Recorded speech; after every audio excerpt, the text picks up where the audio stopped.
बोलो श्री प्राणनाथ प्यारे की जय। बोलो श्री सतगुरु महाराज की जय। पन्ना धाम की जय। सर्व सुंदर साथ की जय। आप सभी सुंदर साथ जी के धाम हृदय में विराजमान शोभायमान प्राण प्रियतम हृदयेश्वर प्राणेश्वर के नूरी कोमल चरणार बिंद में कोटान कोट प्रणाम जी। सुंदर साथ जी, आज हम सब बहुत सौभाग्यशाली हैं कि आचार्य अर्जुन जी, जो श्री प्राणनाथ ज्ञानपीठ के पहले स्टूडेंट रहे, आज आचार्य बन चुके हैं। महाराज जी के नाम से महाराज जी बोलते हैं सभी सुंदर साथ जी। दाहोद में कितनी जागनी कर रहे हैं और एक दिन भी ऐसा नहीं होता जब वो घर बैठे हो, एक एक घंटा उनका बुक होता है। सुंदर साथ जी इतनी प्यारी सेवा करते हुए कैसी कैसी परिस्थितियों से गुजरे, कैसे संघर्ष हुए, कैसे खड़े हुए, आज हम उन्हीं के मुखार बिंद से जानेंगे। आपका हार्दिक स्वागत अर्जुन जी हमारे कार्यक्रम में। हृदय की मीठी बत्तियां, मैं आपके चरणों में प्रणाम करते हुए पहला प्रश्न आपसे पूछना चाहूंगी कि आप किस प्रकार सुंदर साथ परिवार में शामिल हुए। क्या आप पहले से ही प्रणामी थे या फिर प्रवाही थे? किस प्रकार जीवन की शुरुआत हुई? प्रणाम जी। प्रणाम जी सुंदर जी। दीदी प्रणाम जी। आवाज आ रही मेरी? हाँ जी, बहुत अच्छी आ रही है भाई। जी जी।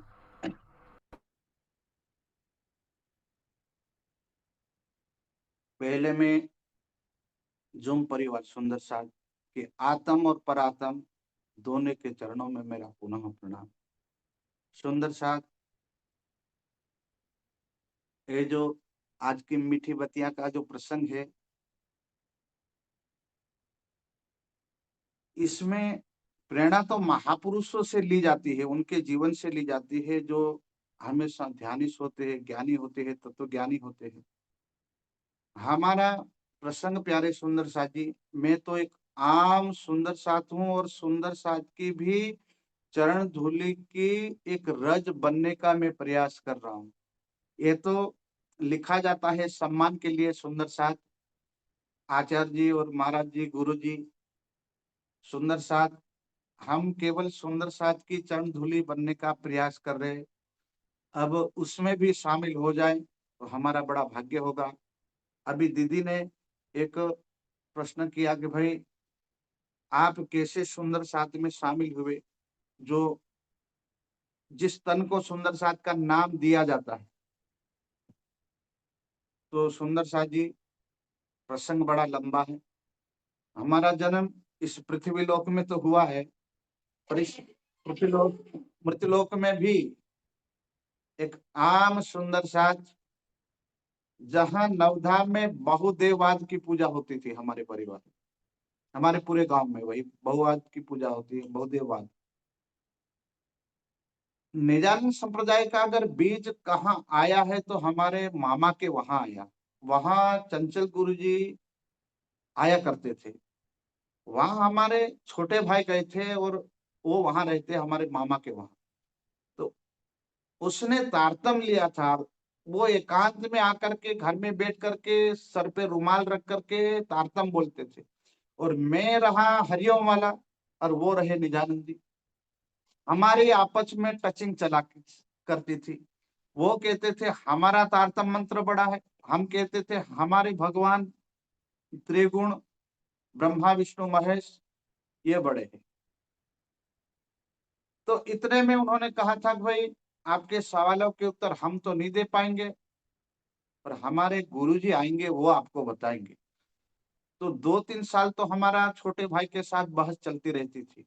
वो कहते थे कि आपके 33 कोटि देवता ब्रह्मा विष्णु महेश इस तारतम ज्ञान के सामने कुछ भी नहीं है। मैंने कहा ऐसा कभी हो ही नहीं सकता, उससे तो ये ब्रह्मांड बना है, उसे तो ये सब संभव हुआ।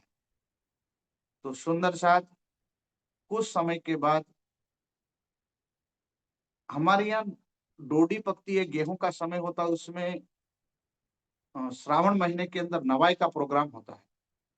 उसमें पूज्य चंचल गुरु जी आए थे नवाई के प्रोग्राम में। तब मैं वो मामा के वहां गया था और मैं देखना चाहता था कि मैंने कहा ये जो प्रणामी बोलते हैं, निजानंदी बोलते हैं, उनका ज्ञान कितना बड़ा है और उनके जो गुरुजी हो कितने शक्तिशाली होंगे।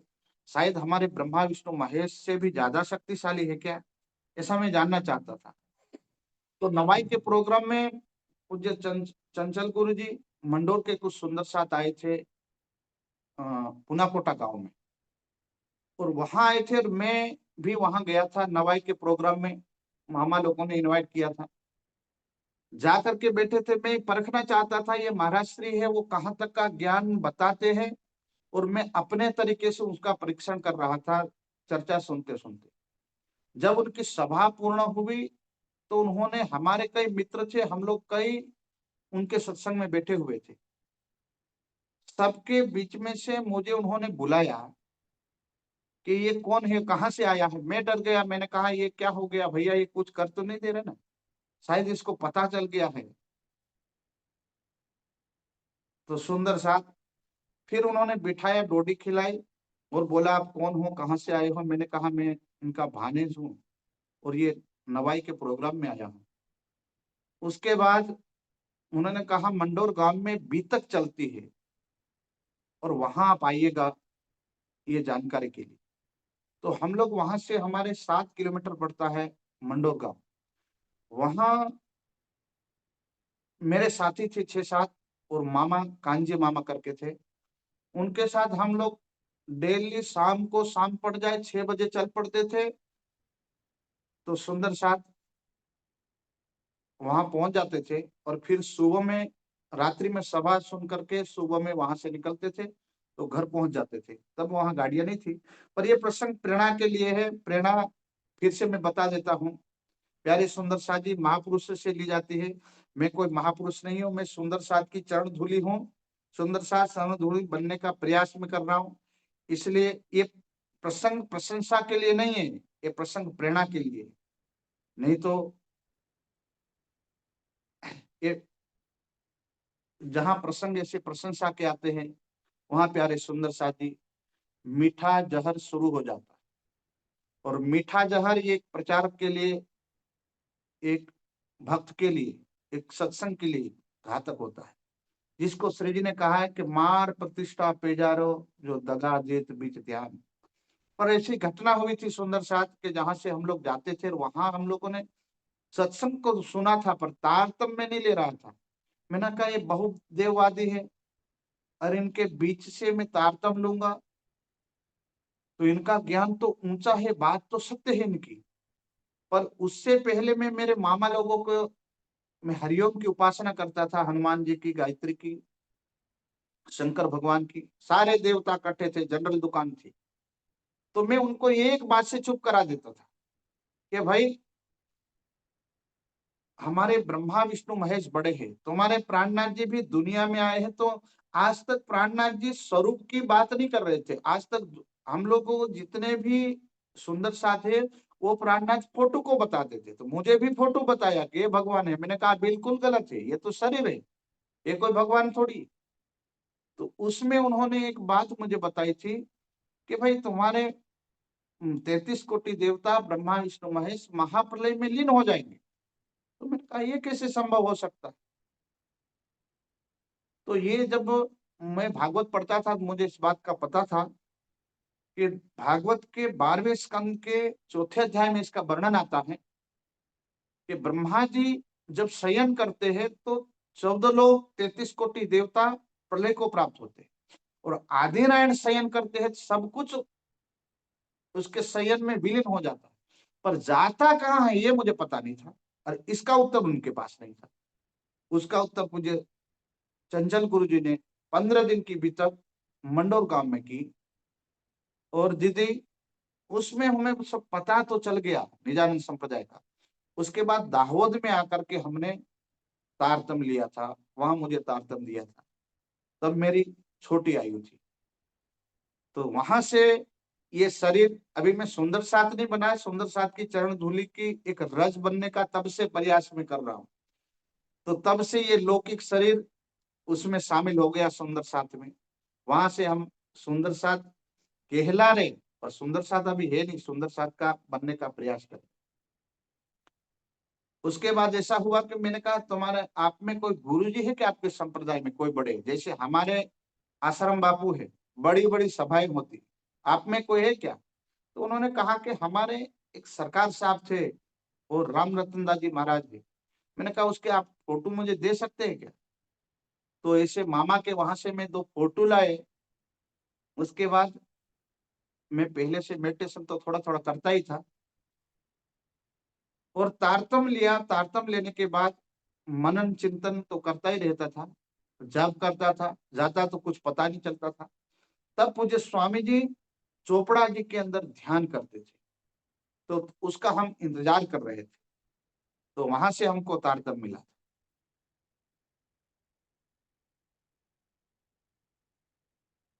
जी, जो बातें आप अभी बता रहे थे भाई, उस समय आपकी उम्र लगभग कितनी होगी?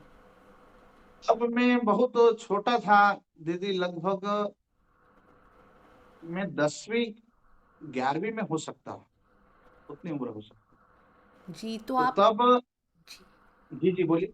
हाँ जी, तो आप तब स्वामी जी का चोपड़ा जी से आने का वेट कर रहे थे। बहुत सुंदर। हाँ, तो आप किसी ने कंटिन्यू। कहा था कि हमारे जो गुरु जी है वो ध्यान करते हैं, तो मैंने कहा तब स्वामी जी का सरकार साहब के अंतर ध्यान के बाद सबसे स्वामी जी तब से रतनपुर से चले गए थे चोपड़ा जी में, वो ध्यान अवस्था में थे।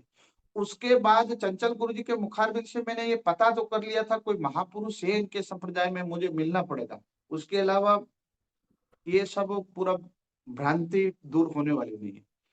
तो वहां से उन्होंने कहा था कि खजुरिया के अंदर और स्वामी जी के सरकार साहब के अंतर्ध्यान के बाद पहली शिविर लगी थी, और वो भी दाहोद के अंदर गरवाड़ा तालुका खजुरिया में लगी थी। सबसे पहले सरकार साहब के जाने के बाद स्वामी जी बिल्कुल हिमालय जाने वाले थे और वहां से राज्य ने उनको शायद रोका। ये शायद हम सब सुंदर साहब के लिए नहीं, तो उनकी इच्छा नहीं थी कि सुंदर स्वामी जी के मुखारबिंद से ये बात हमने सुनी है कि अब मेरी कोई इच्छा नहीं है कि रतनपुरी से सीधे वो हिमालय का बिल्कुल प्रण कर चुके थे, और वहां से राज्य ने क्विक उनको अंतः प्रेरणा दे करके उनको हिमालय चोपड़ा जी में उतार दिया और वहां से उनको ध्यान में मगन कर दिया। और फिर भी उनको राज्य को मंजूर नहीं था, स्वामी जी को मंजूर था कि मैं ध्यान में जाऊं, पर राज्य को मंजूर नहीं था कि तुम ध्यान छोड़ करके सुंदर साथ की जागने में निकलो। तो सरकार साहब के अंतर ध्यान के बाद पूज्य स्वामी जी खजुरिया में आए थे, और पहली शिविर पूज्य स्वामी जी की खजुरिया में थी। और सरकार साहब के अंतर ध्यान के बाद गांव गांव शहर शहर मोहल्ला मोहल्ला जाकर के जागने का अगर काम किसने किया है तो चंचल गुरु ने। तो तब से मुझे इस बात का तो पता था, पर खजुरिया में जब पूज्य स्वामी जी पहुंचे तो दीदी तब ऐसा था कि कोई महापुरुष आते हैं तो शोभा यात्रा निकाली जाती, आज भी समाज में उसका प्रचलन है।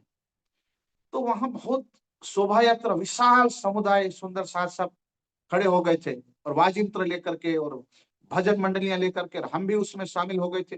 अब हम तो सुंदर साथ थे पर साइड में रहते थे कि हमको उसका कुछ पता नहीं था, कहीं तारतम का पता, और सुंदर साथ नाम सुना है, अभी कुछ भी पता नहीं।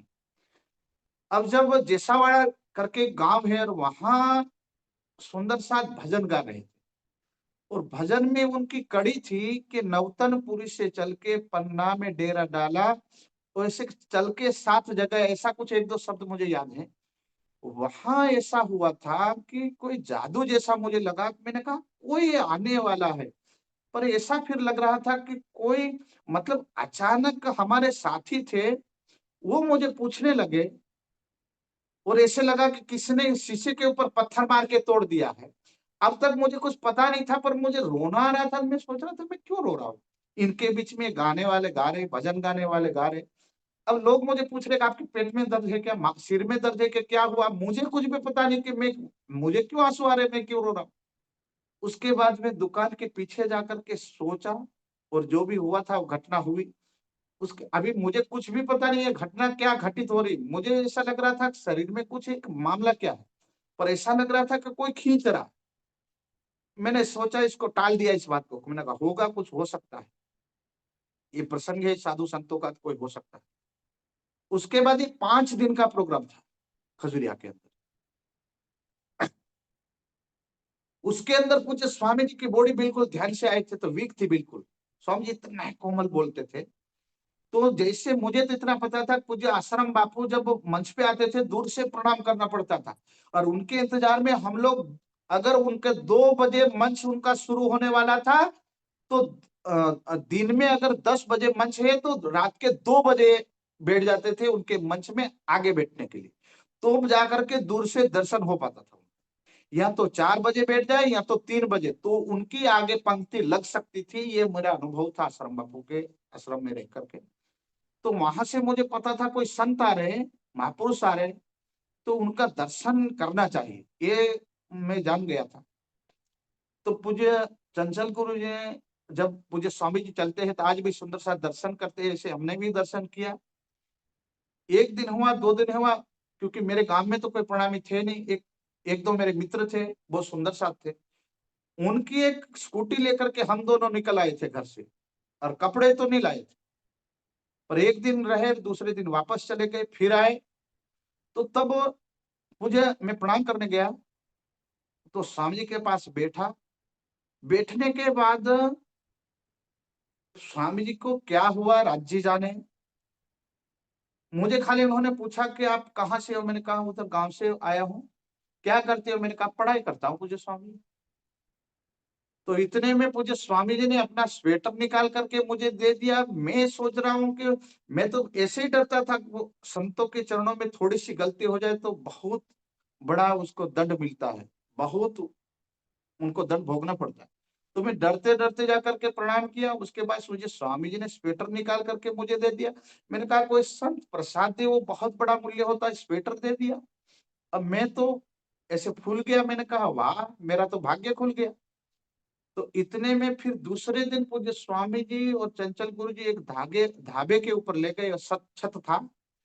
वहां ले जाने के बाद वो ज्ञानपीठ की जमीन जब लेने वाले थे, रखने वाले थे, तब वो कोई विद्यार्थियों की खोज में थे। तो मुझे कहा कि क्या आप प्रचारक तैयार करना है, गुरुकुल खोलना है, तो क्या आप आ सकते हैं क्या? तो मैंने कहा, मुझे साधु संत बहुत अच्छे लगते थे, आश्रम अच्छे लगते थे, भजन मंडलियों में पहले से संतों की संगति करता था, जा करके उनके पास बैठ जाता। मैंने कहा पूज्य स्वामी जी ठीक है, मैं आऊंगा, पर घर वालों से थोड़ा पूछ लूंगा। और ऐसा कह के यहाँ से पूज्य स्वामी जी ने कहा ठीक है, अभी हम जमीन देख रहे, जमीन ले लेंगे तो आपको हम अवश्य बताएंगे। तो ऐसा कह के पूज्य स्वामी जी 5 दिन की शिविर थी, और वहां से पूज्य स्वामी जी चले गए चोपड़ा जी वापस, और हम लोग 5 दिन का कार्यक्रम करके अपने घर चले गए। तो यहाँ से थोड़ा लगन बढ़ गया था। पर उससे पहले एक घटना घटित हुई थी कि मैं 2 फोटो मामा के पास से ले गया था, सरकार साहब और बड़े महाराज जी का, राम रतन दास जी महाराज। तो वहां से मुझे एक प्रेरणा हुई थी कि भाई कोई राजन स्वामी है और उनके पास जाओ। तो मैं मामा लोगों को पूछा था कि आपके संप्रदाय के अंदर कोई स्वामी जी नाम के कोई संत है क्या, और वो करते क्या है? तो उन्होंने कहा था कि वो ध्यान करते हैं। अब मामा को तो मैंने ये बात नहीं बताई कि कोई संत ने मुझे ये बात बताई है। उसके बाद फिर मैंने तो मेरे मन में ये बात रखी थी पूज्य स्वामी जी की। और 5 दिन का प्रोग्राम पूर्ण हुआ, पूज्य स्वामी जी चोपड़ा चले गए, हम अपने घर चले गए। फिर उसके बाद कुछ समय के बाद हम लोग ज्ञानपीठ प्रयाण किए थे। पर ये बात चल रही थी हमारे घर में कि मुझे ज्ञानपीठ में जाना है। अब उसकी अनुमति नहीं थी, मेरे पिताजी, माताजी, गांव वाले, मामा लोग, किसी की अनुमति नहीं थी। फिर भी राज्य की कृपा से चले गए, ऐसा हुआ।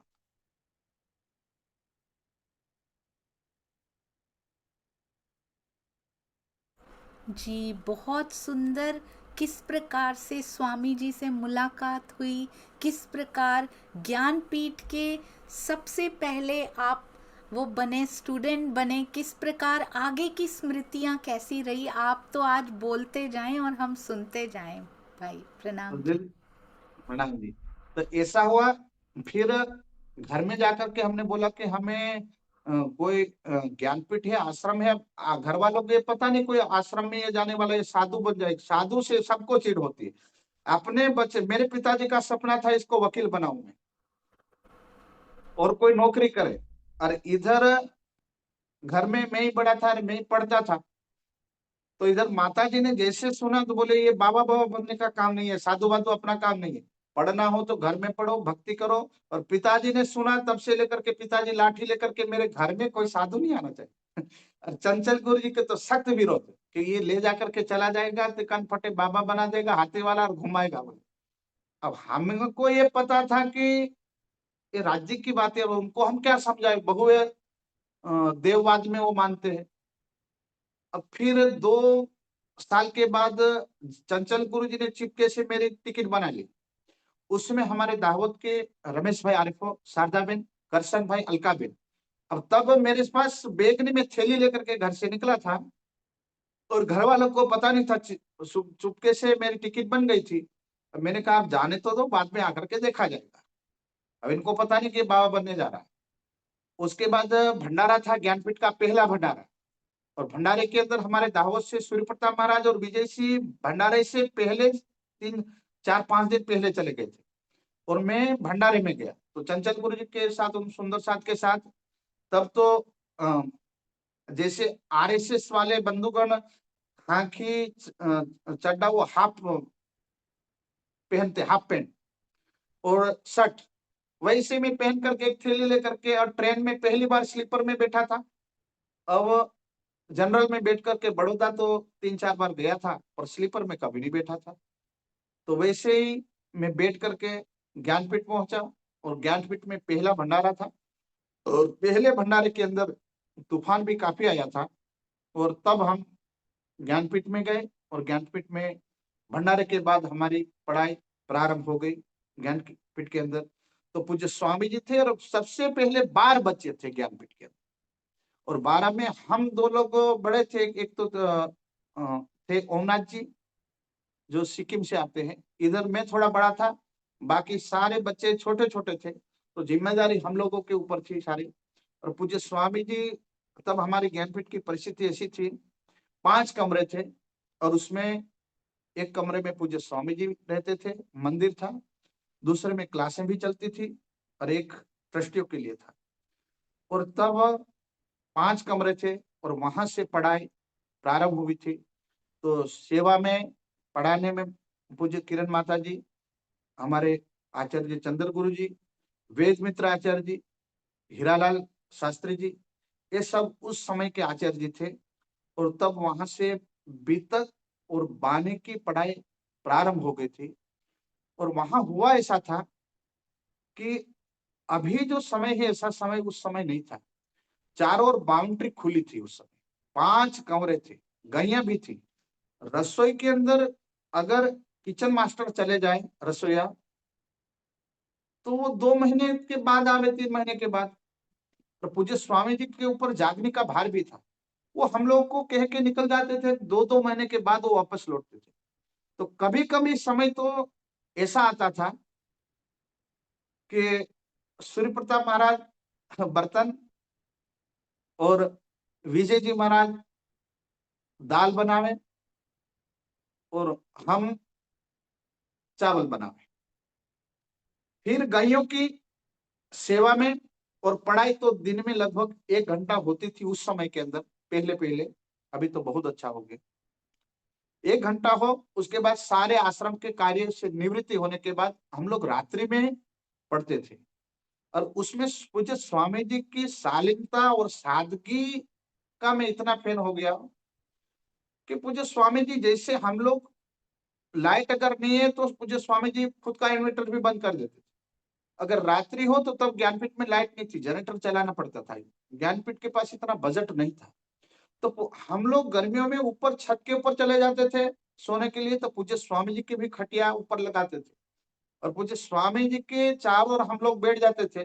और बैठने के बाद पूज्य स्वामी जी के जीवन की बातें सुनते थे, और हवा डुलाते थे, खुद के ऊपर भी हवा डुलाते थे, और स्वामी जी के ऊपर भी हवा डुलाते। ऐसे ऐसे हम ज्ञानपीठ में चलते रहे। तो ज्ञानपीठ के अंदर अब बड़े कोई थे नहीं, तो राज्य की कृपा से मुझे जितना समझ में आया वैसे ही 2009 से प्रचार प्रारंभ कर दिया। और सबसे पहले वहां से आसपास प्रचार में मैं जाता ही था, और वहां से सबसे पहले जागने का अगर सेवा राज्य ने लिया तो कंचनपुर मटियारी मठियारी, ये पड़ता है लखनऊ के अंदर। जो गुजरात से कोई संत वहां गए थे, वो चेतन जी और चतुरदास महाराज, और वो आए थे पन्ना जी से। कहा जाता था कि आज भी वो कंचनपुर मटियारी के अंदर, पहली बार मैंने इस बात का अनुभव किया था।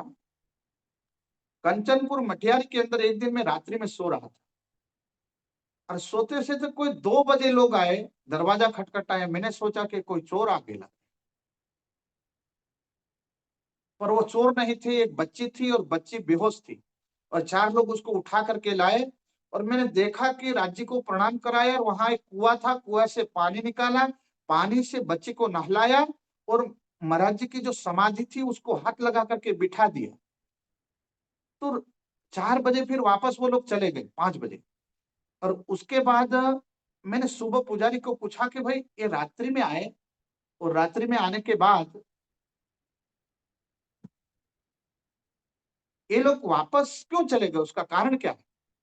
तो उन्होंने एक बात बताई थी कि यहाँ महाराज जी की ऐसी प्रेरणा है, राज्य का आशीर्वाद है। जो यहाँ महाराज श्री आए थे, वो सबसे पहले यहाँ गांव था, यहाँ कुछ नहीं था, यहाँ बिल्कुल चोर रहते थे, आसपास का जंगल था, और तब कोई ज्ञान सुनने के लिए तैयार नहीं था। तब वो स्वरूप साहिब लाए थे। वो स्वरूप साहिब जंगल में रहते थे, और जंगल में वो वहां की लोक वायका आज भी है, कंचनपुर मटियारी की, लखनऊ की। वहां पर वो नागो कहा जाता है कि नागों को कोई इच्छाधारी नाग था वो, और उनको वो ज्ञान सुनाते थे, और वो जो मणि थी उसके उजाले वो महाराज श्री उनको ज्ञान देते थे। तो जब एक दिन चोर रात्रि में जंगल में गए, उन्होंने देखा कि ये महाराज श्री सांपों को ज्ञान दे रहे, आज तक तो मनुष्य को देते देखा। तब से वो भी अपना चोरी का भावनाएं छोड़ करके उन्होंने कहा, गांव में आकर के कोई महापुरुष है जंगल में रहते और सांपों को ज्ञान देते। वहां से लोगों को पता चल गया, तो महाराज श्री ने कहा कि अब सांपों को आदेश दिया कि आप जाओ, आपका भाग्य इतना ही लिखा हुआ था, अब मुझे जाना पड़ेगा, मेरा आदेश हो चुका है। और यहाँ से चतुरदास जी महाराज मंदिर में आ गए थे, और सांपों ने उनको कुछ कहा था कि महाराज श्री, आपने इतना ज्ञान सुनाया तो हमारी सेवा आप स्वीकार करें। उन्होंने कहा, आपकी सेवा हम क्या लें, आप अपना जो भी ज्ञान लिया उससे आप आनंद कीजिए। फिर महाराज श्री को कहा कि कोई बात नहीं, अब जब भी आपके आश्रम में कैसी भी परिस्थिति आ जाए, अगर किसी को सांप काटे और आश्रम में आकर के प्रणाम कर लेगा, उसका जहर उतर जाएगा। ऐसी वहां की लोक वायका थी, आज भी वो जहर उतर जाता है, मैंने मेरी आंखों से वहां देखा। तो पहली भी तक मैंने कंचनपुर मठियारी में, लखनऊ में किया था, और वहां सभी सुंदर साथ थे, निजानंदी थे, प्रणामी थे, सब राज्य को भजने वाले सुंदर साथ थे। और वहां राज्य की कृपा से राज्य के मार्ग में 108 लोग कंचनपुर मटियारी में जुड़े थे। यहाँ से जागने का सिलसिला शुरू हो गया था, और वहां से सुंदर साथ जागने का कार्य चलता आया, और आज भी राज्य की कृपा से ये जागने का काम चल रहा। हम तो अभी जागे नहीं है, सोए हुए हैं, पर राज्य की कृपा से ये काम हम कर रहे। हम तो सुंदर साथ बनने का प्रयास कर रहे। हम कोई ध्यानी ज्ञानी एक्सपर्ट नहीं है, पर एक राज्य का अमूल्य ज्ञान है, ये धरोहर है, जो ऋषि मुनि फिर पैगंबर नहीं पा पाए हैं, उसको पाने का मौका हमको इस 28वें कलयुग में राज्य महाराज ने दिया है, परमात्मा ने दिया है। तो उस मौके का हम फायदा उठाए, इसलिए हम अपने जीवन को उसमें ढालने का प्रयास कर रहे हैं। और तब से लेकर के आज तक फिर विचार हुआ कि राज्य का इतना बड़ा ज्ञान है। पूज्य स्वामी जी हमको बार बार कहा करते थे कि आप पढ़ाई किए हैं, आप कॉलेज कर लीजिए, आप डिग्री बना लीजिए। मैंने स्वामी जी को एक ही बात कही, अब जिसके गुलाम अगर होना था, मुझे संसार का अगर गुलाम होना था तो मैं कब से हो जाता। अगर जो यहाँ तक खींच के लाए हैं, हमारे लिए आपको साधना छुड़वा करके गुजरात में भेजे, कई सुंदर साथ को आपने जगाया, उसमें हमारा जैसा भी भूला भटका आदमी आपसे भटका गया, और आपकी प्रेरणा से हम आपके चरणों में, राज्य जी ने हमको आपके चरण पकड़ा दिए। उसके बाद ये अपने ज्ञान से अपने मूल चरणों की पहचान करा दी। अब हम महाराज जी उनके गुलाम हो चुके हैं, दास हो चुके हैं। अब दुनिया में हमसे कोई नौकरी होने वाली नहीं। आप अपने ज्ञानपीठ में रखे चाहे ना रखे, मैं कोई डिग्री लेने वाला नहीं हूँ। मुझे स्वामी जी को मैंने बोल दिया, स्वामी जी मेरे से होने वाला है। हाँ, मुझे आप कहे तो मैं बीतक बाणी पढ़ करके अन्न मिले तो खा लूंगा, राज्य का प्रचार करूंगा, तीसरा नहीं हो सकता। तब से सुंदर साथ की कृपा से, सेवा से और आशीर्वाद से, धनी की दया से सुंदर साथ आज तक ये सिलसिला चलता आया। और ये मैं आपकी एक चरण धूलि की एक रज का सुंदर सा आज भी थोड़ी छोटी मोटी ज्ञान की सेवा कर लेता हूँ। तब से ये ज्ञान की सेवा चलती है। और ज्ञानपीठ में अब सबसे बड़े उम्र में हम लोग ही थे, तो मुझे ही सबसे पहले प्रचारक के रूप में राज्य ने हमको ही पकड़ लिया और पकड़ के सुंदर साथ की सेवा में लगा दिया। तब से लेकर के आज आज तक इस सेवा में हम लोग कार्यरत। जी, ये मेरी भी तक, बहुत सुंदर, अति सुंदर। अब आपसे एक विशेष बात मैं पूछना चाहती हूँ। ये जो स्वामी जी को पंखा डुलाते हुए आप उनसे उनसे जीवन की घटनाएं जो सुनते थे, वो थोड़ी घटनाएं हमें भी बता दीजिए। प्रणाम जी। प्रणाम। अब उसमें दीदी ऐसा है, पूज्य स्वामी जी हमारे दिल की इच्छा थी कि कैसे भी स्वामी जी के जीवन का भेद हम जान। तो स्वामी जी कहते थे कि मंच पे मत बताना, पर एक प्रेरणा के लिए सुंदर साहब हम लोग अब बात निकल गई है। तो सुंदर साहब हम इसके लायक नहीं थे कि इतने बड़े महापुरुष है, उनके चरणों में परमहंस है, उनके चरणों में जाकर के हम उसका चरण दबा सके या उसकी चरण धूलि नहीं है हम लोग, हम उसको हवा डुला सके। ये तो प्यारे सुंदर साथ जी, जितना दिया सरकार ने मुझको उतनी मेरी औकात नहीं थी, ये तो कर्म है उनका, वरना मुझ में ऐसी बात नहीं थी, हमारी ऐसी औकात नहीं थी कि उनको चरण सुंदर साथ हवा डुला सके। पर जब हवा डुलाते डुलाते उनसे हम बात करते थे कि स्वामी जी अब जागने में पहले तो आप सुंदर साथ नहीं थे, हमने सुना था कि आप वेद के ज्ञाता हो, वेद हमेशा पढ़ा करते थे, तो आप ये सब निकले थे, तो क्या लोग आपको कुछ बोलते नहीं थे क्या? आप कैसे निकल गए थे? तो स्वामी जी की परीक्षा थी साइंस की, साइंस के वो एक्सपर्ट विद्यार्थी थे पूज्य स्वामी जी, उनको लगी वाली और कछु ना देखे। अब उनको अंदर से अब थी तो परम धाम की आत्मा, राज्य उनको छोड़ते नहीं थे। तो प्रसंग ऐसा था कि वो भी निकल गए थे, और वो कहते थे कि साथ में खाना छूट जाए पर ज्ञान की पोथी वेद नहीं छोड़ते थे वो, और वो हमेशा पढ़ा करते थे। और उसमें बताते थे कि कभी काल वो ठंडियों का समय होता था, तो ट्वेल्व होते थे यूपी में, और वहां रुक जाते थे, और वहां पूरे दिन ध्यान में, किसान शाम को अवेर सुबह और चले जाते थे, वो दिन भर उसमें ध्यान करते थे उस कुटिया में जहाँ ट्वेल्व की कुटिया होती थी।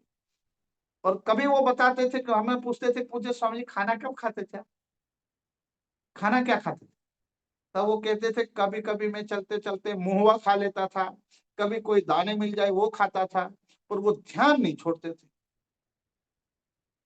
इसलिए कभी कल एक बार वो कहते थे कि अ, आप लोगों को तभी रोटी मिल जाती है, सुंदर साथ सेवा कर देते हैं, एक बात बताऊं? मैंने कहा बोलो। तब उन्होंने एक बात कही थी कि एक बार मैं महुए उठा करके खा रहा था, अब लोग अनाज तो ना दे, रोटी ना दे, महुए भी ना खाने देते थे। महुए, जो महुआ का फल होता है, उसके फूल होते हैं महुए, बड़े गुणकारी होते हैं। वो दो प्रकार के होते हैं, एक कड़वे भी होते हैं, एक मीठे भी होते हैं, जिसको खाने से हमारे शरीर का रोग दूर हो जाता है। तो महुए पूज्य स्वामी जी खा रहे थे, तो लोग उनको कह रहे थे कि बड़े आ गए, बाबा बन गए, इतने हट्टे कट्टे, कहीं मजदूरी नहीं कर लेते? पूज्य स्वामी जी देख अब क्या बतावे अपने दिल की लगन। हमारे गुजराती में कहा जाता है, दुखिया ना दुखने सुखिया सुजाने, मीरा नी लगनी राणा सुजाने। अब मीरा की क्या लगन है वो राणा को कैसे पता चलेगा? तो सुंदर साथ दीदी ऐसा हुआ था कि पूज्य स्वामी जी को हमने पूछा था तो उन्होंने बताया था। तो लोग कोई तो बढ़िया भाव से रोटी भी देते थे और कोई भाव तो छोड़िए, कोई पत्थर भी मारे। तो जागने के कार्य में या संन्यास के वक्त में या कोई खोज में, तो मेरे जीवन में के अंदर पत्थर भी पड़े हैं, फूल भी पड़े हैं। आप लोगों को राज जी महाराज ने यहाँ तक पहुंचाया है, तो आप लोग ध्यान भी करना, स्वाध्याय भी करना, चिंतन भी करना और सुंदर साथ की सेवा भी करना। वो जब जब हम लोग कभी दुखी होते थे, तो वो हमेशा प्रेरणा दिया करते थे। सभी विद्यार्थियों को इकट्ठा करके वो प्रेरणा देते थे ताकि उनका दिल ना टूट जाए। और राज्य उनको बांध के रखते थे। उनकी आत्मा नहीं चाहती थी ज्ञानपीठ खोले और स्वामी जी नहीं चाहते थे मैं प्रचार करूं, और राज्य उनको बांध करके ये काम करवा रहे थे। तो तब हम लोग को कुछ कुछ तो पता चल ही रहा था कि मैंने कहा इतना बड़े जो खोजी थे, इतने बड़े वैरागी थे, उनको बांध करके ज्ञान कथने में कहाँ लगा दिया। पर यहाँ वही होता है जो मंजूर खुदा होता है। ये जागने का ब्रह्मांड है, ये अक्षर ब्रह्म के हुक्म तले नहीं है, ये राज्य के हुक्म तले है। यहाँ तो अक्षर ब्रह्म भी पिंजरे में है। अब तक तो अक्षर ब्रह्म दुनिया के हजारों करोड़ों ब्रह्मांड बनाते थे और मिटाते थे। अब तो वो बनाते थे मिटाते थे उसी ब्रह्मांड के एक पिंजरे में खुद भी बंद है। इसलिए यहाँ तो राज्य महाराज के फंदे में है सब कुछ, कुछ नहीं हो सकता। तो यहाँ से हमको कुछ तो वाणी करने के बाद पता तो चल गया कि भाई इनको भी पूर दिया है पिंजरे में सुंदर साथ की खातिर। तब से लेकर के पूज्य स्वामी जी काफी हमको बातें बताते थे अपनी। जब और उसके बाद वो खोजते खोजते बताते थे। हमने उनको पूछा था स्वामी जी, जैसे हम लोग तो आपकी कृपा, राज्य की कृपा से और आपके आशीर्वाद से यहाँ तक पहुंच गए, आप रतनपुरी कैसे पहुंचे थे? तब उन्होंने कई जगहों जाते थे, प्रश्न पूछते थे, उसका उत्तर नहीं मिलता था। पर उन्होंने एक बात कही थी कि लता बेन जी के माध्यम से वो पहुंचे थे रतनपुरी। और रतनपुरी में स्थिति ऐसी थी, पहले स्वामी जी ने तारतम नहीं लिया।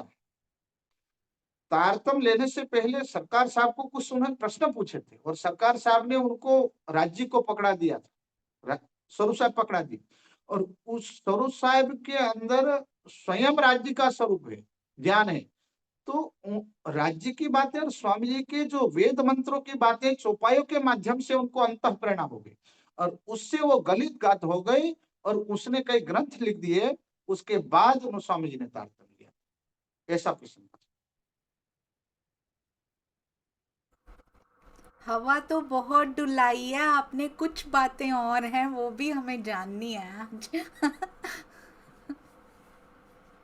जी, जी बहुत सुंदर, क्या अति सुंदर बंध चुके हैं सुंदर साथ जी। देखिए सुंदर साथ जी, संघर्षों की भट्ठी में तपा जाता है, तब हमारे सुंदर साथ ऐसे आचार्य बनकर जागने की ज्योति फैलाते हैं, क्योंकि वो संपर्क में आए हैं उस प्रकाश के, उस सतगुरु के संपर्क में आए हैं, सानिध्य प्राप्त किया है। जो बातें हमें नहीं पता वो आपने वो सानिध्य आपको मिला, आपको वो सौभाग्य मिला, तो कुछ और यदि हो सके तो प्रणाम जी। हाँ, कुछ वहाँ बातें काफी है सुंदर साथ। कुछ बातें ऐसी होती है जो हम खुले मंच पे बोल देते हैं, कुछ बातें ऐसी होती है प्यारे सुंदर साथ जी। समय से ऋतु आवे माली सींचे सो घड़ा, ऋतु आवे फल होय। अगर किसी व्यक्ति को हम कह दें कि भाई बट के बीज में बट छिपा हुआ है, इसमें बड़ी बड़ी वड़वाइयां हैं और उसमें पत्ते हैं और पेड़ बहुत बड़ा है जिसके छाया तले हजारों लोग बैठ सकते हैं, तो जो जानकार है उसका उसमें ऊपर विश्वास आएगा। बाकी अनजान है वो कह देगा इस बीज के अंदर तो ऐसे हजारों बीज हम थैली में रख ले, हम कह के हजारों बीज के अंदर हजारों पेड़ है, पर वो उसको जानकार उसके ऊपर विश्वास करेगा, वरना नहीं करता। तो कुछ घटनाएं पूज्य स्वामी जी की जो हमारे साथ घटी है ज्ञानपीठ में, वो हम सारी बातें तो नहीं बता सके, पर सुंदर साथ की प्रेरणा के लिए कुछ प्रसंग और बता देते हैं। पूज्य स्वामी जी प्यारे सुंदर साथ जी हर भंडारे के अंदर, उसके बाद 6 महीने शायद हुए थे हमारे अशोक जी महाराज, और कई फिर विद्यार्थी बढ़ने लगे और संख्या ज्ञानपीठ में काफी हो गई, लगभग 60 के बराबर संख्या हो गई और जागने की जोत चलती रही। उसमें फिर हमको सेवा दी गई थी पौधों की। और एक बार ऐसा हुआ था कि पूज्य स्वामी जी रात्रि में, हम कहते हैं कि हम तो रात्रि में सो जाते थे, रात्रि में शायद 1 या 2 बज जाए तो लाइट आ जाती थी। स्वामी जी का सिद्धांत यही था कि भाई ज्ञानपीठ का और सुंदर साथ का पैसा खर्च हो तो केवल जागने कार्य में खर्च हो और जितना हम हो सके उतना हम बचाएं। स्वामी जी वो पैसा खुद डीजल जला के, जनरेटर जला के हवा के लिए भी यूज नहीं करते थे। पूज्य स्वामी जी का ऐसा सिद्धांत था कि भाई रात्रि हो जाए तो जनरेटर चले तो, ट्यूबवेल अगर चले तो जनरेटर से नहीं, रात्रि में बिजली आ जाए उससे चलाना। तो रात्रि में स्वामी जी कभी कभी 1-2 बजे मुझे जगाने आते थे रात्रि में और आवाज लगाते थे और मैं जाकर के खेत में पानी चलाते थे। एक बार मुझे ऐसा लगा, घटना बताता हूँ ज्ञानपीठ की, मन में ऐसा लगा, अरे पूज्य स्वामी जी रात को 2 बजे 1 बजे मैं ही मिला क्या उनको? हमको ही जगा करके खेत में भेज देते हैं, दूसरे इनको ज्ञानपीठ में दूसरे नहीं मिल रहे क्या? अब तब की हमारी उतनी समझ थी, ज्यादा समझ नहीं थी। तो अगर वो खुद आ जाते हो तो मैं खेत में जाकर के खुद ऐसे मन के अंदर विचार कर रहा था। इतने में 2:30 बजे पूज्य स्वामी जी दूर से दिखाए और मेरे शादी बाग की तब था, अनार का बाग था उस समय। अनार के बाग में स्वयं आ गई। मैंने कहा भैया इन्होंने सुन लिया बाबा, यहाँ तो भाई तब से ये धरती को हमको पता चला, वहां की धरती ऐसी नहीं, वहां के तो पौधे भी सुनते हैं, वहां की हवा भी सुनते हैं, पूज्य स्वामी जी के तो दूर की बात है। तो प्यारे सुंदर साथ जी, पूज्य दीदी, वहाँ की घटनाएं अनहोनी है और ये जो कार्य चल रहा है पूज्य स्वामी जी की कृपा से चल रहा है। आज भी वहाँ की अनेक बहुत सारी घटनाएं, कई तो हम विसर गए, कई घटनाएं हमें याद है, पर किसी सुंदर साथ को अगर कोई घटना ऐसी हो तो हमारे समय दरमियान अगर कोई सुंदर साथ रहा हो, उनको ये बात पता है। जो पुराने हमारे सेत्याजी बाबूजी जो जयपुर के थे, वो भी बहुत सेवा करते थे, बहुत सुंदर साथ की उन्होंने सेवा की, विद्यार्थियों की सेवा की। उसमें फिर समय बढ़ते पूज्य स्वामी जी ने विचार किया था हमारा कि भाई आप लोग एक काम करो, संस्कृत के अंदर आगे बढ़ो। तो अष्टाध्यायी पढ़ने के अंदर हम लोग को 4 लोग का चुनाव किया था। उसमें अशोक जी था, अशोक जी थे, मैं, सूर्य प्रताप महाराज और विजय जी। और विजय जी और सूर्य प्रताप आचार्य जी को उनको भेज दिया था अजमेर, और अजमेर में जाकर के उन्होंने पढ़ाई किया संस्कृत की। और हम लोग यहाँ सामान्य संस्कृत पढ़ते रहे, वाणी भी तक पढ़ते रहे और ज्ञानपीठ संभालते रहे। तो हमारा जीवन ज्यादातर ज्ञानपीठ में बीता। और कुछ समय के बाद, क्योंकि समय ऐसा था कि मैं घर वालों को वापस पटा के आया था कि भाई 4 साल के बाद मैं वापस लौटूंगा, पे, पहले नहीं आऊंगा। तो 4-5 साल के बाद फिर हमने विचार किया कि अब यहाँ संभालने वाले भी हो गए। अब शायद राज्य का आदेश था कि जैसे पक्का फल होता है वो भी पकने के बाद पेड़ से गिर जाता है, अगर पत्ता भी होता है वो भी जमीन पे गिरता है, तो जमीन पे गिरता है तो वो खाद का काम करता है। वैसे ही राज्य महाराज ने ऐसी घटना घटित हुई कि मुझे वहां से जागने के कार्य में भेज दिया और यहाँ दाहोद में आकर के सुंदर सा फिर मैं जागने के कार्य में लग गया और तब से आज भी चलता रहा। पर ज्ञानपीठ की बहुत सारी घटनाएं हैं तब के, जो स्वामी जी का प्यार है।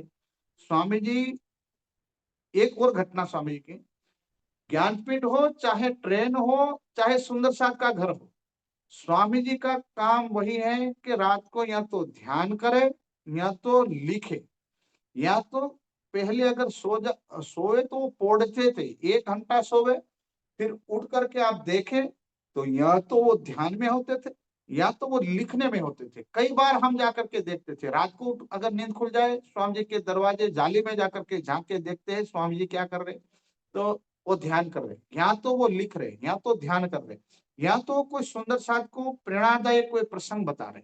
तो उनका जीवन हमेशा त्यागमय, कसनीमय, ध्यानमय, चिंतनमय, जागो और जगाओ में लगा। तो सुंदर साथ हम ज्यादा तो नहीं, पर उनके आशीर्वाद से, उनकी प्रेरणा से हम इतना तो काम कर सकते हैं कि राज्य का जो राज्य की कृपा है, वो जो स्वामी जी का सानिध्य मिला है, मुझे तो जितना सानिध्य मिला है, उतने सानिध्य में हम इतने सेवा लायक हम बने हैं। तो प्रत्येक सुंदर साथ को गांव, शहर, नगर कहीं भी सुंदर साथ अगर बसा हो, तो सुंदर साथ मेरा कहने का अर्थ यही है, जैसे देवचंद्र महाराज के अंदर राज्य बैठे थे, फिर भी ऐसी ऐसी घटनाएं घटित हुई सुंदर साथ के ईमान की परीक्षा के लिए। ऐसा नहीं सोचना चाहिए कि देवचंद्र महाराज के अंदर राज्य थे, फिर भी वहां दज्जाल तो थी। महराज ठाकुर के अंदर श्री प्राणनाथ जी बैठे, वहां भी बिहारी रूपी दज्जाल थी। अब कहीं भी महापुरुष के अंदर राज्य की अगर बैठक हो, राज्य की प्रेरणा हो, तो कहीं भी ऐसा तो होना ही है। बाल बाई चापलूस, ये तो कोई शक ही नहीं है उसमें। अब हर जगह चलता आया, पर सुंदर साथ को केवल न केवल राज्य का स्वरूप काम कैसे कर रहा है, उससे हमें लेना क्या है और जाना कहाँ है। सुंदर साथ अगर ईमान पे खड़ा रहा, तो स्वामी जी के दिल में बसे हुए राज्य की चरणों की कृपा पालेगा।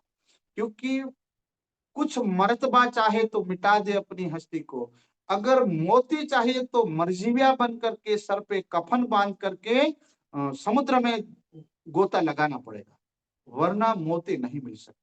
इसलिए सुंदर साथ को चाहिए कि वो ईमान के ऊपर खड़ा रहे और प्रेम के ऊपर खड़ा रहे। हमेशा राज्य का प्रेम और ईमान और ज्ञान, ये तीन वस्तु के ऊपर हमेशा सुंदर साथ खड़ा रहा, तो एक न एक दिन राज्य का दीदार होगा होगा, उसमें कोई शक नहीं है।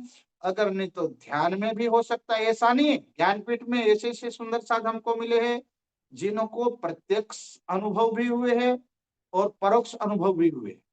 इसलिए चाहे वो कोई आश्रम हो, ज्ञानपीठ हो, घर हो कि अपना दिल हो, उनको महापुरुषों के जीवन से प्रेरणा लेकर के या राज्य की वाणी से या कोई परमहंस की जीवनी से सुंदर साथ को चाहिए कि हमेशा वो अपने ध्यान में डूबने का प्रयास करे।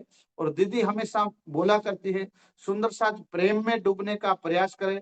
पर मैं बात बताता हूँ, ये कलयुग है, कलयुग में प्रेम में डूबना चाहिए, पर इतना प्रेम में कलयुग में डूबना बिल्कुल घातक है। क्योंकि ज्यादा कोई वस्तु मीठी होती है तो उसमें कीड़े पड़ जाते हैं, और अगर कोई पेड़ ज्यादा सीधा होता है जंगल में, उसको पहले कटाई हो जाती है। तो कहने का मेरा अर्थ यही है कि हम सुंदर साथ को प्रेम भी करें, और अगर कुछ गड़बड़ी है सुंदर साथ, तो उनको अवश्य बताने का भी कष्ट करे, और बताते वक्त अगर उनको दुख हो तो क्षमा मांग ले, पर उनको प्रेरित नहीं तो अंधा प्रेम उनको कुएं में भी ले जा सकता है। इसलिए मैं ज्यादा बात तो ना बताऊं दीदी, पर काफी ऐसे अनुभव है ज्ञानपीठ के, पूज्य स्वामी जी के सानिध्य के। पूज्य स्वामी जी ने हमेशा सुंदर साथ के दिल में राज्य की बैठक कैसे हो और एक ज्ञान कैसे फैले, ये लक्ष्य लेकर के वो तब से चले थे, आज भी वो चल रहे हैं। ऐसा बहुत सुंदर। अब एक आखिरी प्रश्न आपसे पूछना चाहूँगी। गुजरात के सुंदर साथ में दाहोद में जागनी किस प्रकार से चल रही है, ज़रूर एक ओवरव्यू सुंदर साथ जी को दीजिए। और मैं आपको पहली बार और अभी तक एक ही बार श्री प्राणनाथ ज्ञानपीठ में मिली थी, मुझे नहीं पता था मेरे इस भाई के हृदय में इतना ज्ञान भरा हुआ है और इतने अनुभव स्वामी जी के साथ इनके इनके पास हैं। नहीं तो मैं आपके, मुझे अब लगता है दोबारा मिलूंगी तो ये जो आपने स्वामी जी की बातें, ये अनुभव, ये सानिध्य बताकर, जो एहसान शब्द बहुत छोटा है इसके लिए, जो किया है ना, उसके लिए मैं आपके चरणों में ज़रूर प्रणाम करना चाहूँगी। अभी भी और जब कभी मिलेंगे तब ज़रूर छूना चाहूँगी इन चरणों को, जिनको स्वामी जी के संपर्क में इतने साल रहने का मौका मिला। और आपने ये बहुत सुंदर बताया भाई, जो स्वामी जी बोलते हैं वो करते हैं। ऐसा नहीं कि बोलते कुछ और है और वहाँ ज्ञानपीठ में रहने वाले जो बच्चे हैं, आज बड़े हो गए हैं भाई, 10वीं 11वीं में तब पढ़ते थे, वो ये प्रूव कर रहे हैं, वो बता रहे हैं, गवाही दे रहे हैं कि जो वो कहते हैं वैसे ही चलते हैं, जिनकी कथनी करनी और रहनी बिल्कुल एक समान है। मुझे बहुत सुंदर लगा जब भी उनके कमरे में झांकते थे, या तो वो लिख रहे होते थे या ध्यान में होते थे या किसी को प्रेरणादायक कोई प्रसंग सुना रहे होते थे। उन्होंने अपना जीवन हमारे लिए लगा दिया, हमें बहुत कंफर्टेबल पोजीशंस, कंफर्टेबल सिचुएशंस, यहाँ पे सब कुछ कंफर्टेबल मिला। उन्होंने हमारे लिए पत्थर काट काट के सुंदर सा जी रास्ता बना दिया। अब हमें भी आगे बढ़ना है। आइए गुजरात का समाचार जानते हैं हमारे भाई से। प्रणाम जी भाई। तो सुंदर साथ गुजरात का प्रसंग ऐसा है, कब हमने आकर के देखा कि यहाँ काफी सुंदर साथ ऐसे थे कि जागने का दौर तो चल रहा था, पर जागने के दौर में ऐसे थे कि कई सुंदर साथ को सेवा पूजा का पता था, कई सुंदर साथ को ये पता नहीं था कि भाई सुंदर साथ तो बन गए पर सिद्धांतों पर कैसे चलना, ध्यान के मार्ग पर कैसे चलना। और जितने सुंदर साथ है उसमें भी ईमान कईयों का डगमगा रहा था।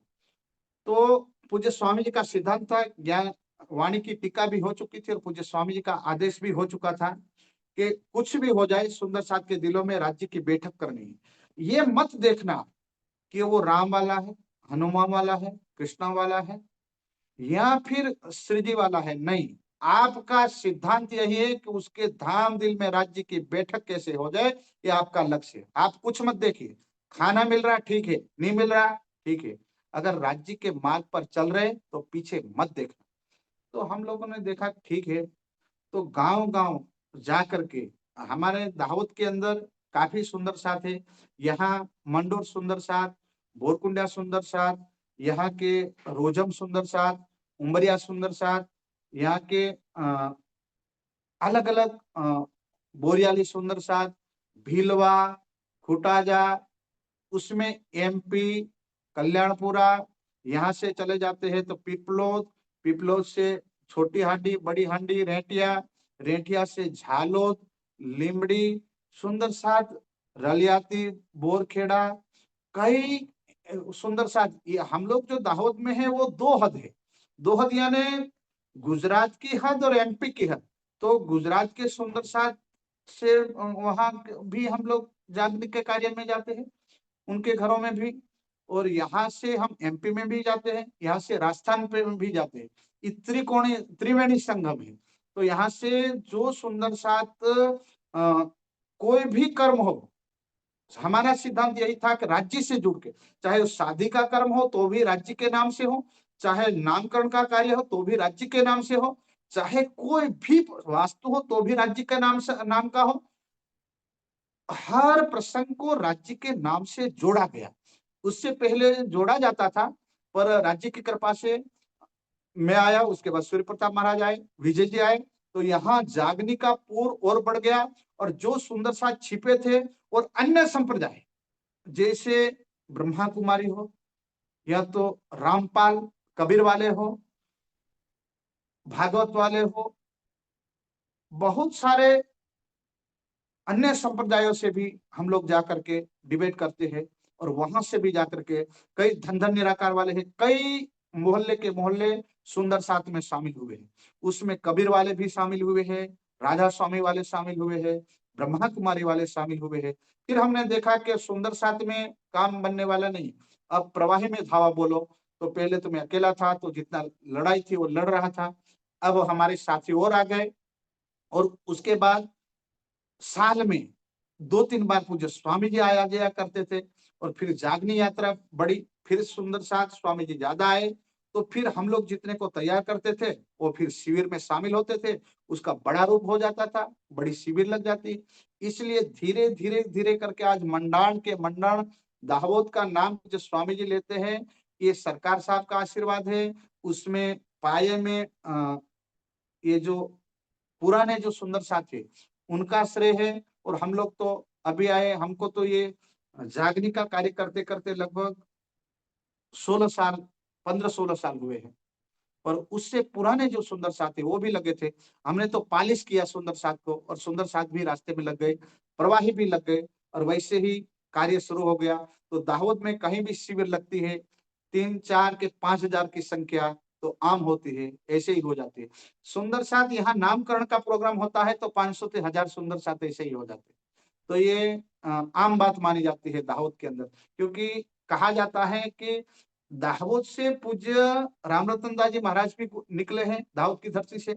और दाहोद के अंदर कहा जाता है कि भाई जो हमारे वाणी में प्रसंग आता है कि दधीसी ऋषि ने साधना किया था, वो साधना का स्थल भी दाहोद में पड़ता है। और पूज्य सरकार साहब ने जगह जगह गांव गांव जाकर के उन्होंने सूखी रोटी खा करके जागरण किया था, पैदल चल चल के।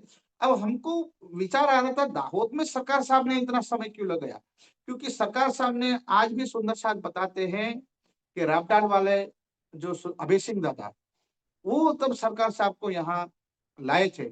और ये दाहोद की घटनाएं अनेरी है। यहाँ के जो वडील थे, उसमें जो उमरिया श्री प्राणनाथ मंदिर जहां मैं रहता हूँ, आज इधर आता हूँ तो दाहोद सेंटर में पड़ता है, तो नहीं तो गांव में जाता हूँ, घर में उधर एमपी में जाना है तो गांव में रह करके प्रचार करते हैं, नहीं तो प्राणनाथ मंदिर उमरिया। उमरिया की खासियत भी ऐसी है कि पूज्य सरकार साहब ने उस समय टेंट नहीं था, तो आप देखेंगे कि झाड़ू लगाते हैं, झाड़ू जिसकी बनती है उसको खजूर बोलते हैं। और खजूर के उसके जो पत्ते होते हैं उसको गेडे कहा जाता है। उसका टेंट बनाया गया था, 200 बाई 200 के, 400 बाई 400 का टेंट।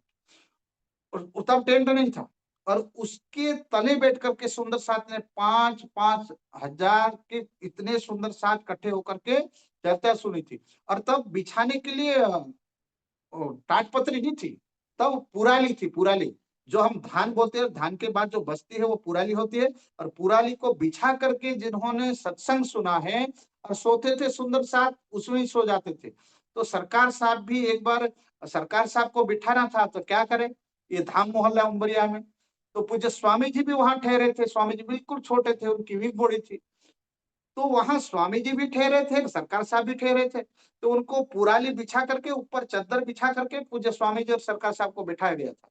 तब सरकार साहब ने आज जहां मंदिर है उसी जगह को सुंदर साहब को वर्षों पहले हमारे सोम महाराज जी, हमारे यहाँ के जो गुरु जी कहे जाते थे, एक मास्टर साहब थे सोमा गुरु जी, उसको हम बड़े प्यार की भाषा में मोटा बापू बोलते हैं। वो अपने प्रसंग उन्होंने बताया था कि सरकार साहब ने यहाँ जब पूज्य सरकार साहब आए थे, और यहाँ गाड़ी, तब गाड़ियां नहीं थी, बैलगाड़ी थी, बैलगाड़ी में बैठ करके आए थे। उन्होंने शिविर किया था, शिविर के बाद जहां उमरिया प्राणनाथ मंदिर है उसी जगह को कहा था सुंदर साथ चिंता मत करो, यहाँ धाम मोहल्ला होने वाला है, एक दिन जागने का झंडा यहाँ से ऊंचा होगा। सुंदर साथ ने कहा ना हमारे पास कोई मेहराब महाराज है, ना कोई प्रचारक है, ना हम इतने जानकार है, यहाँ कैसे धाम मोहल्ला हो जाएगा, या मांड मांड तो कोई थोड़े जागे है, बाकी सब प्रवाही है।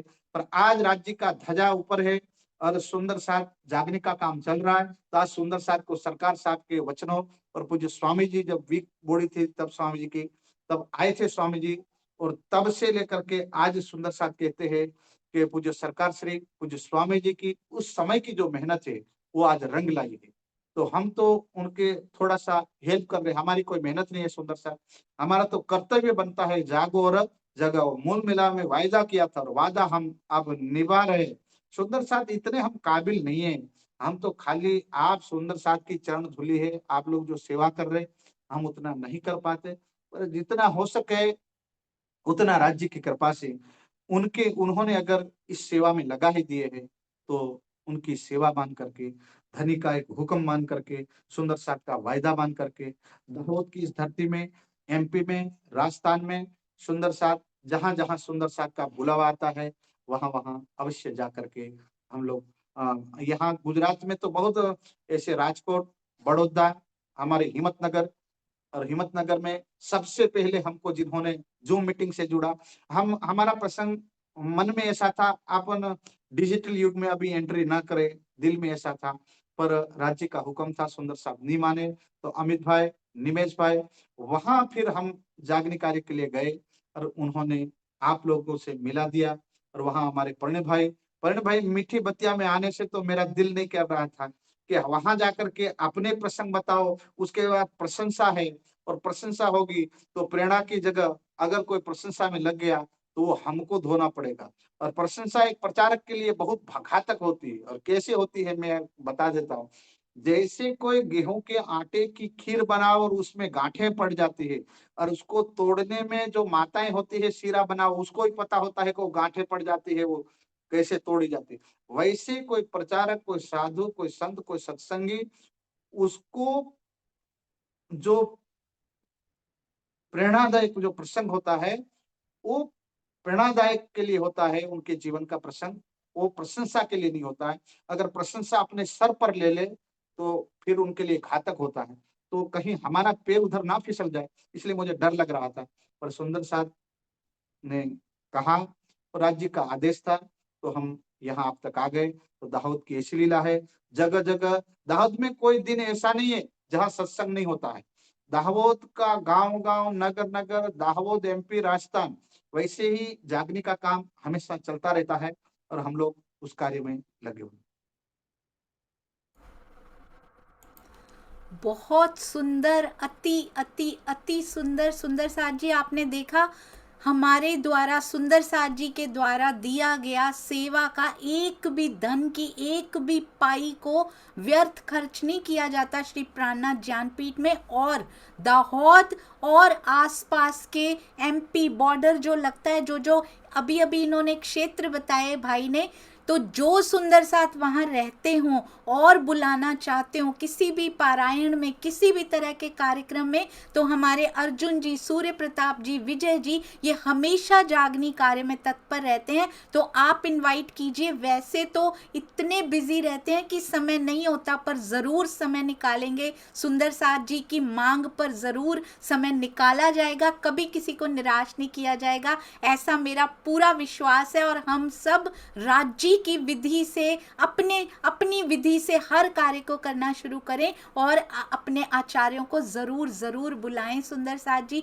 मुझे पता है अर्जुन भाई के अंदर इतना खजाना छुपा हुआ है, हम 5 दिन भी उनको सुने ना तब भी कम पड़ेगा, पर उनके पास समय नहीं होता और कुछ बातें ही वो हमारे साथ साझा कर पाए, पर आपकी तरफ से वो कुछ थी, हमारे लिए वो बहुत भरपूर खजाना था भाई। अति सुंदर, आपके चरणों में कोटि कोटि प्रणाम। और आप जैसी सेवा, आपकी सेवा के सामने हम सुंदर साथ आपकी चरण की धूल के बराबर भी नहीं है। हम लोग तो यहाँ घर में बैठकर आराम से बोला करते हैं, सुना करते हैं।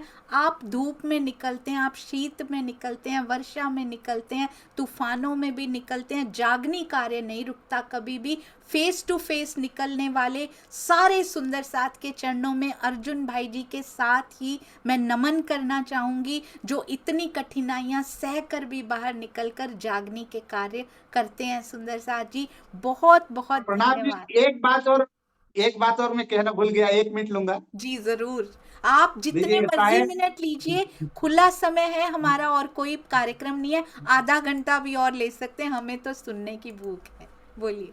देखिए, जागने कार्य में तो राज्य की कृपा से, आप लोग के आशीर्वाद से हम लोग जाते हैं।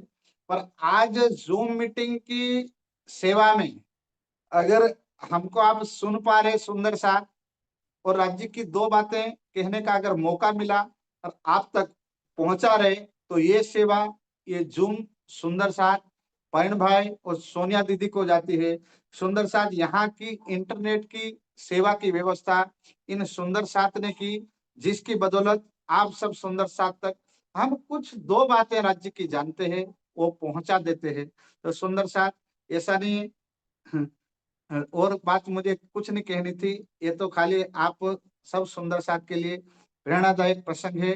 तो आज की जो इनकी सेवा है, मैं सत सत नमन करता हूँ, और राज्य महाराज इन सुंदर साथ को अथाह शक्ति दे जिन्होंने ये सेवा की। बस एक विनम्र प्रार्थना है भाई, जब भी आपको समय मिले, जब भी आपको लगे कि इस हफ्ते में इस दिन मेरे पास आधा घंटा है, आप अपने मुख से, अपने ज्ञान के द्वारा हम सब सुंदर साथ में ज़रूर अपने आप, प्रवीण भाई आपसे टच में रहेंगे, पूछते भी रहेंगे, पर आप स्वयं भी बताइएगा कि इस हफ्ते में बुधवार को आधा घंटा मैं फ्री हूँ, आप ज़रूर आकर चर्चा वाणी हमें भी सुनाते रहिएगा भाई। जी जी जी। जी, और एक लास्ट प्रश्न और है कि आप समाज को क्या संदेश देना चाहेंगे? मैं समाज को, सुंदर साथ को एक ही संदेश दूंगा कि सुंदर साथ हमेशा एकता के सूत्र में बंधा रहे। समय का कोई भरोसा नहीं है, शरीर का कोई भरोसा नहीं है, और धन दौलत का तो बिल्कुल भरोसा नहीं है। इसलिए राज्य के चरण ही हमारे प्राण हैं, और राज्य के चरणों में ही, जिसको परमात्मा कहा जाता है शास्त्रों की भाषा में, वहां हम जुड़े रहे। हम न कौमवाद में फंसे, न हम देशवाद में फंसे, न हम जातिवाद में फंसे, न हम श्री जी साहेब जी और श्री कृष्णा में फंसे। लाख तली लालेड़ियां मेरे जीव के यही जीवन।